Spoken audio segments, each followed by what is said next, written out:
Hello friends, welcome back to my YouTube channel. हमने last time इसमें part 1 and part 2 start कर दिया था इकोनॉमिक एनालिसिस का। आज हम उसी के आगे का पार्ट 3 स्टार्ट करेंगे, ठीक है। इसमें देखो क्या है ना, मैंने ज़्यादा डायग्राम्स वगैरह नहीं बनाए हैं, हम चलते चलते करते चलेंगे। इंपॉर्टेंट चैप्टर है इसमें। ISLM जो कर्व होता है वो बहुत इंपॉर्टेंट है, और थोड़ा बहुत हम ये समझेंगे कि डिमांड एंड सप्लाईज का इक्विलिब्रियम का क्या मतलब है, केन्स थ्योरम कौन सी है, क्लासिकल थ्योरम अपनी कौन सी है जिसको हम डिमांड एंड सप्लाई थ्योरम भी बोलते हैं, ठीक है। तो वो सब हम इसमें समझेंगे। पहले तो आपको ये पता होना चाहिए इनकम के 4 टाइप्स होते हैं, ठीक है। ये स्लाइड इतनी इंपॉर्टेंट नहीं है, बस हम इसको एक बेसिक क्लियर करने के लिए देख रहे हैं, ठीक है। इतनी इंपॉर्टेंट स्लाइड नहीं है ये वाली। तो इनकम आपकी कितने टाइप की हुई? 4 टाइप की हुई। Rent, wages, profit and interest, ठीक है। तो हमारा जो ये जो टॉपिक है इसमें ये 4 है ना, हमारा जो मेन है हमारा इंटरेस्ट, इस पे हम फोकस करेंगे, ठीक है। इंटरेस्ट वाले पार्ट पे हम फोकस करेंगे। बाकी हमारे जो इनकम के 4 टाइप्स है, रेंट, वेजेस, प्रॉफिट, ठीक है, वो है। तो अब इंटरेस्ट क्या होता है? देखिए, अलग पर्सन के लिए इंटरेस्ट की जो वैल्यूज़ है वो अलग हो सकती है, ठीक है। तो हमारे मेनली जो बुक में डिफाइन किए गए हैं वो 3 एलिमेंट्स डिफाइन किए गए हैं। किस तरीके से? एक तरीके से बस बेसिक से समझ लेते हैं। मान लीजिए मेरे पास कुछ एक्स्ट्रा पैसा है, मैंने आपको लोन आउट कर दिया, ठीक है। मैंने आपको उस पैसे को दे दिया और आपसे बोला कि आप इतने टाइम बाद मुझे इतना पैसा लौटाना।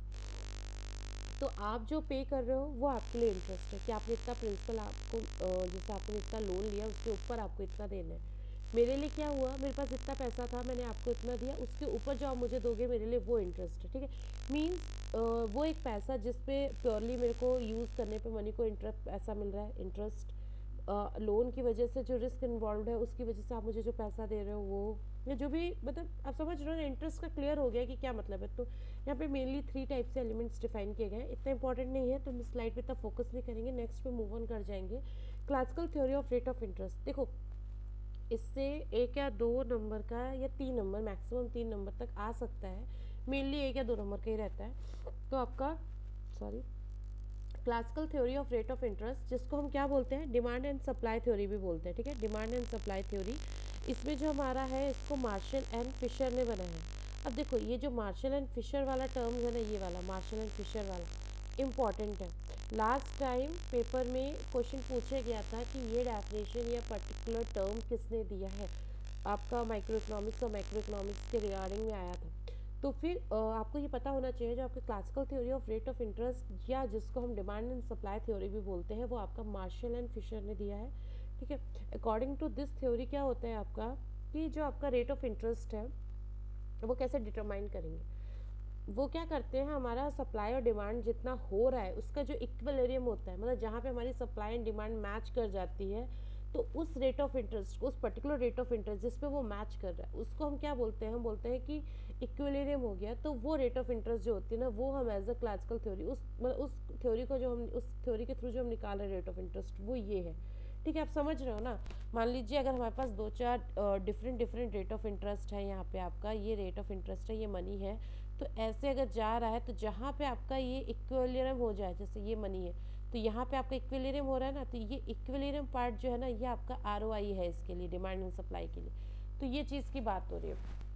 अब देखिए यहाँ पे 3 मैंने जो पॉइंट आउट किया है, demand for supply, supply of saving, equilibrium of demand and supply of savings.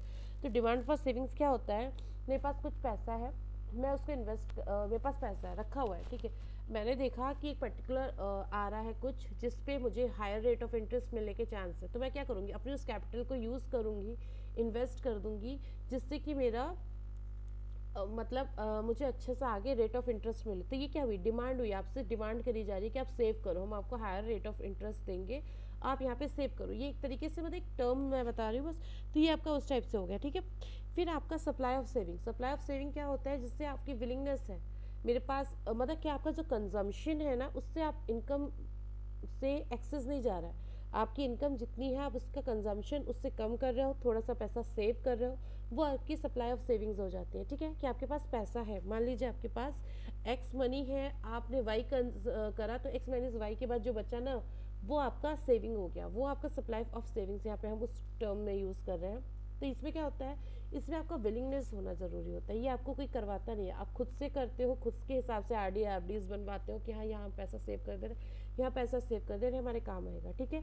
अब equilibrium of demand and supply of savings क्या होता है, यहाँ पे हम वो रेट ऑफ इंटरेस्ट ढूंढते हैं। देखिए कुछ लोग तो वो है जो पैसा आइडल पड़ा है इन्वेस्ट करना चाहते हैं, कुछ लोग जो वो है जो अपना पर्टिकुलर सेव कर रहे हैं। तो जो अपनी फाइनेंशियल ऑर्गेनाइजेशंस होती हैं उनको ये देखना पड़ता है, वो ना ज़्यादा रेट ऑफ इंटरेस्ट दे सकते हैं क्योंकि उसमें उनको लॉस हो रहा है, ना कम रेट ऑफ इंटरेस्ट दे सकते हैं क्योंकि वरना फिर लोग सेविंग नहीं करेंगे। पॉइंट है ना, अगर मेरे पास मैं पैसा रखूँ उतना मुझे इंटरेस्ट ही नहीं मिलेगा तो मैं खर्चा करने या किसी अदर उसके मेथड्स ढूंढूंगी। तो वो क्या करते हैं, वो एक इक्विलिब्रियम कंडीशन निकालते हैं, एक ऐसा सिचुएशन निकालते हैं जिस रेट ऑफ इंटरेस्ट पे दोनों की कंडीशन सेटिस्फाई हो रही हो।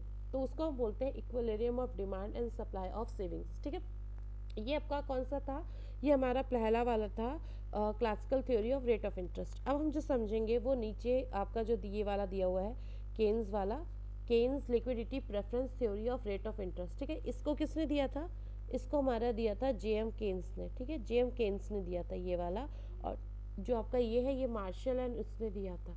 ठीक है, चलिए नेक्स्ट स्लाइड पे मूव ऑन करते हैं। अब हमारा क्या है, इसको हम लिक्विडिटी प्रेफरेंस थ्योरी बोलते हैं। ठीक है, देखो यहाँ पे जो हमारा रेट ऑफ इंटरेस्ट थ्योरी थी, क्लासिकल रेट ऑफ इंटरेस्ट, इसको डिमांड एंड सप्लाई थ्योरी बोला जाता था। ठीक है, और हमारा केन्स का जो लिक्विडिटी प्रेफरेंस थ्योरी है इसको हम लिक्विडिटी प्रेफरेंस थ्योरी बोलते हैं। ठीक है, नेम में ही है लेकिन फिर भी एक अलग से इसको नेम्स में ऐसे डिवाइड किया गया। ठीक है, फिर है आपका, इसमें क्या होता है, हमने जो डिमांड फॉर मनी है, जो मनी के लिए डिमांड हो रही है, उसको टू एसेट इकोनॉमी में बांटा है। ठीक है, मतलब ये लाइन आपकी इम्पॉर्टेंट है कि टू एसेट इकोनॉमी में डिवाइड कर देते हैं। ठीक है, जिसमें क्या होता है, उनका जो पोर्टफोलियो बैलेंस होता है वो हम ऐसे डिवाइड करते हैं ना कि दो असेट्स में, जैसे एक तरीके से दो असेट टाइप के बना लेते हैं, उस तरीके के पोर्टफोलियो बैलेंस को करते हैं। एक तो क्या होता है आपका लॉन्ग टर्म बॉन्ड्स है, लंबे टाइम के लिए आपने बॉन्ड्स लिए हैं, आराम से रिटर्न आ रहा है, हाई रिटर्न आ रहा है। ठीक है, तो लॉन्ग टर्म बॉन्ड्स हो गए। एक तो आपका क्या होता है, वो मनी है जो कि इन फॉर्म ऑफ करेंसी या फिर करंट डिपॉजिट्स के फॉर्म में आपके बैंक्स में। ठीक है, इन फॉर्म ऑफ करेंसी और करंट डिपॉजिट के फॉर्म में, जिसमें क्या हो रहा है, आपको कोई इंटरेस्ट नहीं मिल रहा है। ठीक है ना, तो दो पोर्टफोलियो बन गया ना, एक में क्या हुआ, आपको इंटरेस्ट मिल रहा है। ठीक है, और दूसरे में क्या हुआ, नो इंटरेस्ट है। ठीक है, ये आपका कौन सा हुआ, जो करंट अकाउंट है। ठीक है, करेंसी है आपकी, तो ये इसमें आता है, और इसमें आपके क्या आते हैं, लॉन्ग टर्म बॉन्ड्स आते हैं। ठीक है, तो ये आपका इस तरीके से दो पोर्टफोलियो बन जाते हैं। ठीक है ना, आपका क्लियर हो रहा होगा आई थिंक। तो ये दो पोर्टफोलियो एसेट्स आपके बनते हैं। ठीक है, नेक्स्ट मूव ऑन करते हैं। देखिए इसमें क्या होता है, अगर मान लीजिए आपका बॉन्ड प्राइस ऊपर जा रहा है, जो लॉन्ग टर्म बॉन्ड्स होते हैं, तो आपका रेट ऑफ इंटरेस्ट फॉल करता है। ठीक है, तो हमें जो डिसीजन जिससे हम पोर्टफोलियो बैलेंस बनाते हैं, जो इन्फ्लुएंस करते हैं, एक तो क्या है आपका नॉमिनल इनकम कितनी है। ठीक है, कितना होल्ड कर सकते हो आप पोर्टफोलियो में, कितना पैसा लॉन्ग टर्म बॉन्ड्स में डाल सकते हो। सेकंड आपका आरओआई कितना है। ठीक है, अगर हायर द नॉमिनल आरओआई है तो लोअर डिमांड फॉर मनी होगा। आप देखोगे ना, जैसे अगर आपका रेट ऑफ इंटरेस्ट जो है ना उसका जैसे नॉमिनल से हायर जा रहा है तो फिर आपका डिमांड कम होगी लोन्स की। ठीक है, तो मनी डिमांड कब हम आपका समझेंगे, ये सब जो थ्योरी है इसको हम छोड़ देते हैं, डाउनवर्ड स्लोपिंग होता है आपको भी पता है। तो देखिए ये एक हमारा डायग्राम दिया हुआ है, देखो उतना क्लियर तो बन नहीं पाता जब आप वैसे बना रहे होते हो। ठीक है ना, तो हमने कैसे करा, नॉर्मल इसको बस एक तरीके से बनाने की कोशिश की थी। ठीक है, तो इसमें क्या है, पहले देखिए इस वाले डायग्राम को हम छोड़ देते हैं, हम पहले एक तरीके से अलग से बना के समझ लेते हैं इसको, हम इस पर हम बाद में आएंगे। ठीक है, देखो ये जो हमने इक्विलिब्रियम की बात की थी, चलो इसको पहले देख लेते हैं। जो हमने इक्विलिब्रियम की बात की थी ये वो डायग्राम है, ये आपका जो है ना ये वाला, ये जो खड़ी लाइन है ये वाली, ये आपका मनी सप्लाई हम मानते हैं। ठीक है, ये मनी है आपकी जो मार्केट में सप्लाई हो रही है। ठीक है, ये आपका आरओआई है, ये क्वांटिटी ऑफ मनी है। ठीक है, इसमें क्या बोल रहा है, जैसे अगर मनी ऑफ सप्लाई हमारी एक फिक्स्ड है। ठीक है, तो आपका जो जैसे कर्व बनेगा ना, जैसे डाउनवर्ड स्लोपिंग ऐसे जा रहा है, तो देखो जैसे जैसे आपका रेट ऑफ इंटरेस्ट घट रहा है, आपकी क्वांटिटी ऑफ मनी, मनी की जो डिमांड है वो बढ़ रही है। ठीक है ना, मतलब आर ओ आई कम होने, सॉरी लेस देन होने पे, इधर नीचे बना लेते हैं, आर ओ आई लेस होने पे आपको जो है आपका मनी का डिमांड बढ़ रहा है। तो ठीक है, ये होता है। तो और हमारा इक्विलिब्रियम पॉइंट का है ये जो, जहाँ पे ये वाला जो पॉइंट है, ये जो पॉइंट है इसको हम इक्विलिब्रियम पॉइंट बोलते हैं, जो आरओआई और मनी डिमांड जो होता है ना एक मैचिंग कंडीशंस में आ जाता है। ठीक है, इसको हम क्लियर कर लेते हैं पहले। तो ये हमारा जो होता है ये चीज़ वो हमारी है। ठीक है, अब देखिए आपका बहुत से रहते हैं। ठीक है, जैसे आपका देखिए एक तो ये हो सकता है। ठीक है, एक तो एक कर्व ऐसे भी बनता है, देखो ये है आपका, एक तो ये है। ठीक है, मान लीजिए इनकम में चेंज हुआ, रेट ऑफ इंटरेस्ट में चेंज हुआ है, कुछ भी चेंज हुआ तो आपका जो कर्व है वो भी चेंज हो जाएगा, ऊपर पहुंच जाएगा, ठीक है। ये मान लीजिए हमारा पहला कर्व था, ठीक है, रेट ऑफ इंटरेस्ट है, ये आपका मनी जो quantity of money, same quantity of money है, ठीक है। तो जब आपका रेट ऑफ इंटरेस्ट ये चल रहा है तो आपका मनी सप्लाई इस टाइप से चल रहा है, ठीक है। अब मान लीजिए रेट ऑफ इंटरेस्ट में इंक्रीज हुआ या मनी ऑफ सप्लाई, जो मनी आपकी सप्लाई हो रही थी उसमें कुछ चेंज हुआ या लोगों की इनकम में कोई चेंज हुआ, डिफरेंट फैक्टर्स होते हैं, किस फैक्टर पे बन रहा है इस पर भी डिपेंड करता है। मान लीजिए लोगों की इनकम में कुछ चेंज हुआ तो ये एक नया कर्व बनाएगा, ये जैसे ये जो बना रहा है इसको हम LP2 बोल देते हैं, ठीक है। तो ये भी एक हमारा जो है मनी डिमांड कर्व बन जाता है, इसको हम मनी डिमांड कर्व बोलते हैं, ठीक है। मनी की डिमांड चेंज हो गई, इंटरेस्ट बढ़ा या रेट ऑफ इंटरेस्ट हाई हुआ तो मनी ऑफ डिमांड का हो गया, ठीक है। इसके बाद हमारा जो हम इक्विलिब्रियम की कंडीशन बोल रहे थे वो तो हमने इसमें समझ ही लिया, जो इक्विलिब्रियम मार्केट कंडीशंस बोल रहे थे, ठीक है ना। ऐसे कैसे होता है, देखो ऐसे समझो, जैसे आपका ये एक नया डायग्राम बना लेते हैं, ये एक है, ठीक है, ये आपका ROI है, ये क्वांटिटी ऑफ मनी है, ठीक है। यहाँ पे हमने बोला ये आपकी फिक्स्ड है, जो मनी सप्लाई है मार्केट में ये आपकी फिक्स्ड है, ठीक है। मनी सप्लाई चेंज नहीं कर रहे हैं, हमारा मनी सप्लाई कर्व फिक्स्ड है, ठीक है। अब हमारा मनी डिमांड कर्व आया, ROI के बेस पे होता है, डाउनवर्ड स्लोपिंग होती है, ठीक है। तो हमने क्या किया, यहाँ से मनी डिमांड कर्व ऐसे गया, ठीक है, ज़्यादा ऊपर बना दिया मैंने, चलो कोई नहीं, ठीक है। अब हमने क्या माना, मान लो रेट ऑफ इंटरेस्ट आपका इस टाइम ये चल रहा था, तो देखो रेट ऑफ इंटरेस्ट ये, ठीक है। इसके बाद अगर मैंने रेट ऑफ इंटरेस्ट कम कर दिया, सारी कंडीशन लेके चल रहा है, अब हमने देखा कि हमने रेट ऑफ इंटरेस्ट ये वाला चूज़ किया, ठीक है, एक सेकेंड सॉरी, ऐसे ऐसे ऐसे ऐसे, ठीक है। तो देखो जब हमारा रेट ऑफ इंटरेस्ट हाई था, ये हम हाई मान रहे हैं, रेट ऑफ इंटरेस्ट हाई था तो हमारा जो मनी सप्लाई डिमांड कर्व से था उससे ऊपर जा रहा है, ठीक है। जब हमारा रेट ऑफ इंटरेस्ट कम था तो इक्विलिब्रियम से नीचे कंडीशन पे जा रहा था। जब हमने एक मिडिल में कोई चूज़ किया दोनों हाई और लो के, तो हमने देखा कि यहाँ पे इस पॉइंट पे इस वाले रेट ऑफ इंटरेस्ट पे मान लो ये 1 था, 2 था, 3, 4, 5, तो देखो 5 में ज़्यादा हो रहा है, 3 में कम हो रहा है, तो 4 वाले पे आपका क्या हुआ, इक्विलिब्रियम आ गया। तो हमारा जो कंडीशन होती है ना, जब हम इक्विलिब्रियम निकालते हैं तो हमारे लिए इस टाइम ROI 4 रखना बेटर रहेगा। तो ये एक आपका हमें ये पता चल जाता है कि कौन सा रेट ऑफ इंटरेस्ट हम चूज़ करें जिससे जो आपका मार्केट है वो इक्विलिब्रियम कंडीशन में आ जाए, ठीक है। नेक्स्ट आपका देखते हैं कि effect of increase in the money supply, ठीक है। अब effect of increase in money supply जिससे क्या बात हुई, देखो आपका पहले हमारा देखो हमने प्रीवियस जितने डायग्राम समझे, देखो इधर देखो प्रीवियस जितने डायग्राम समझे मनी सप्लाई सिंगल चल रही है, ठीक है ना। देखो ये वाला देख लो, चाहे मनी सप्लाई एक है MS1, ठीक है, यहाँ पे भी MS1 की मनी सप्लाई। अब हम बात कर रहे हैं कि मान लीजिए मनी सप्लाई में चेंज हो गया, ठीक है, जो मनी सप्लाई हो रही है मार्केट में या जो मनी आ रही है, सेविंग कर रहे हैं लोग, डिमांड हो रही है, जो भी है उसमें कुछ चेंजेस आया, तो देखो आपका क्या होगा ना, अगर मनी सप्लाई चेंज होगी तो इक्विलिब्रियम कंडीशन में भी चेंज आएगा। ये जो डायग्राम है ना इतना क्लियर इसमें बन नहीं पा रहा था जब हम ले रहे थे PPT, हमारे पास इतना टाइम तो होता नहीं है बैंक्स वगैरह ज्वाइन करने के बाद। तो देखिए मान लीजिए ये आपकी ROI है, ठीक है, और ये आपका क्वांटिटी ऑफ मनी है, ये आपका पहला मनी सप्लाई था, MS1 लिख लेंगे इसको, ठीक है। फिर ये आपका दूसरा आया MS2, राइट। अब देखिए आपका जो कर्व बनेगा वो इस टाइप से कुछ निकला, ठीक है। अब देखो पहला जो हमारा इक्विलिब्रियम की कंडीशन आई, सॉरी वो इस वाले के लिए ये है, ये, ठीक है, ये है हमारे लिए, तो ये आपका इवन मान लो, ठीक है, ये बना। लेकिन जब आपका मनी सप्लाई चेंज हुआ तो आपकी इक्विलिब्रियम की कंडीशन देखो कहाँ पे आ रही है, यहाँ पे आ रही है, राइट। तो आपका ये कैसे है, ऐसे है ना, इक्विलिब्रियम की कंडीशन E2 यहाँ पे आ, तो देखो दोनों में चेंज है, थोड़ा सा डाउनवर्ड स्लोपिंग। तो मनी सप्लाई चेंज होने के बाद ना आपका रेट ऑफ इंटरेस्ट थोड़ा सा घटा, आपने देखा ना, जैसे रेट ऑफ इंटरेस्ट जब आपने थोड़ा सा कम लिया तब आपकी इक्विलिब्रियम की कंडीशन आई। अगर कब, जो क्वांटिटी ऑफ मनी आप बढ़ाते हो, अगर हम कम करेंगे तो रेट ऑफ इंटरेस्ट ज़्यादा करना पड़ेगा। बात समझ रहे हो ना, इफेक्ट क्या हो रहा है, जैसे अगर आप मनी की सप्लाई मार्केट में बढ़ा रहे हो, ज़्यादा दे रहे हो, तो रेट ऑफ इंटरेस्ट आपका डाउन जाएगा। लेकिन अगर आप मनी की सप्लाई कम कर रहे हो, थोड़ा सा मनी जो है एब्जॉर्व कर रहे हो मार्केट से, तो आपका रेट ऑफ इंटरेस्ट हाई जाएगा, ठीक है। तो ये एक आपका इफेक्ट होता है इंक्रीज इन मनी सप्लाई का, क्या इफेक्ट पड़ रहा है, ठीक है। अब आई होप आपको क्लियर हो गया होगा इतना डायग्राम से। अब देखिए शिफ्ट इन मनी डिमांड और लिक्विडिटी प्रेफरेंस कर्व, ठीक है। अभी तक हम क्या कर रहे थे, यहाँ पे देखो मनी सप्लाई के बीच में कर रहे थे कि मनी की जो सप्लाई है वो चेंज हो रही है। यहाँ पे हम बात कर रहे हैं कि जो लिक्विडिटी प्रेफरेंस कर्व है ना वही चेंज हो रहा है, ठीक है ना। मतलब हमारा आपका जो प्रेफरेंस हो रही है, जो लिक्विडिटी हो रही है वो चेंज हो रही है, ठीक है। क्लियर बना लेते हैं एक बार, मेरे को डायग्राम अच्छे बनेंगे नहीं इसमें, सॉरी, क्लियर कर लेते हैं पहले एक बार। आपका जो इसमें ना हम पूरा एक बार क्लियर डायग्राम बना के ना क्लियरली समझ लेते हैं। मान लो ये आपका है, ठीक है, ये आपका डायग्राम है, ये आपका ROI है, ये आपका क्वांटिटी ऑफ मनी है, ठीक है। अब हम क्या बात कर रहे हैं, हमारी जो मनी ऑफ सप्लाई है वो तो फिक्स्ड है, ठीक है, ये आपकी मनी ऑफ सप्लाई है, ये तो फिक्स्ड है, ठीक है। अब हमने बात की कि मान लो आपका एक प्रेफरेंस कर्व ऐसे चल रहा था, ठीक है, रेट ऑफ इंटरेस्ट ये था, यहाँ पे आपका एक चल रहा था। अब हमने बोला कि जो आपका मनी डिमांड हो रही है या जो भी आपका प्रेफरेंस कर्व है ना, उसमें चेंज आ गया, ठीक है, आपका रेट ऑफ इंटरेस्ट जो मनी सप्लाई उसमें जो कुछ चेंज आया तो आपका कर्व ये बन गया, ठीक है।